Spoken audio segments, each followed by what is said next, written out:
She was all happy about it. And I'm like, no. And I projected myself onto her. So my fear in that moment was speaking much, much louder than my truth. It's embarrassing. It's very embarrassing. And the embarrassing part is that I've been projecting myself. I've been projecting my fear on my 6-year-old daughter. So here's what happened. What basically happened is my daughter wanted to use her new backpack that she's got from her godfather. She loved the backpack. It's totally new. And I was afraid that it was not fit for school. I was afraid that kids at school would make fun of her just for the simple reason that it looked different than the other bags, looked different than her current school bag. So I was projecting myself onto her. And so I thought that kids would have very negative comments on her bag, although it was another backpack. It was just a nice backpack. It was new that she got from her godfather, but I felt like kids are just going to make fun of her. And that's what I was afraid of. So I felt anxiety 30%. I felt fear 50%. I felt shame 70%. That was an eye opener that I felt ashamed. So I rated 70% shame in that situation. Guilt 0, anger 20%. Now that I'm thinking about it, and I'll tell you more about the whole situation, I feel like guilt should be something. Right now I have 0 on guilt, but now I feel more guilty than I felt in that situation. This was 2 days ago.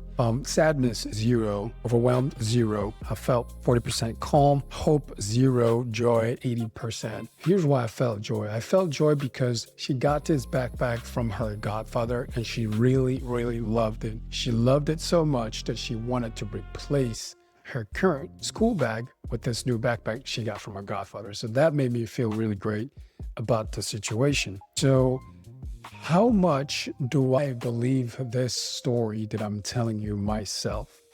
And this story was lived through my perspective. So how much do I believe these actual events and how things unfolded in front of me? I would say 70%. Because after I've done the description of my story, when I wrote it down, I thought about it. After I rated my emotions that I felt during this whole situation, I started to believe less of what my brain was trying to tell me, of what my fear was trying to tell me. So I went from 100%, because I was like telling my daughter, no, you can't use this backpack. And then I rated myself 70% after rating my emotions. Now, today, I would rate it even much, much lower. I was projecting myself onto my 6-year-old daughter. It's embarrassing. Now that I think about it, it was not good. Not good enough. But I'm realizing this now. I was projecting my fear onto my daughter. She probably was not looking at this whole situation the same way I was, because she was the one proposing and asking me, Dad, can I use this new backpack? I love this new backpack.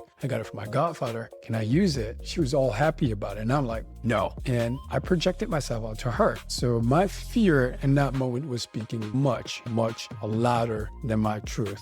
Again, I was just projecting my fear onto her. And I thought, yeah, these kids might be mean to her. She might get some mean comments and on and on. I was just overthinking this whole situation. Stop projecting yourself, Chris. The next day, after I did this exercise, that same evening, I told her I'm sorry. And I told her no. And I told her, if you really like this backpack, go ahead and use it. It's fine. It's okay. And I actually also told her that I was being afraid for her that she would get mean comments. And there was absolutely no reason for me to think that way, because it's an actually nice backpack. And I like the backpack.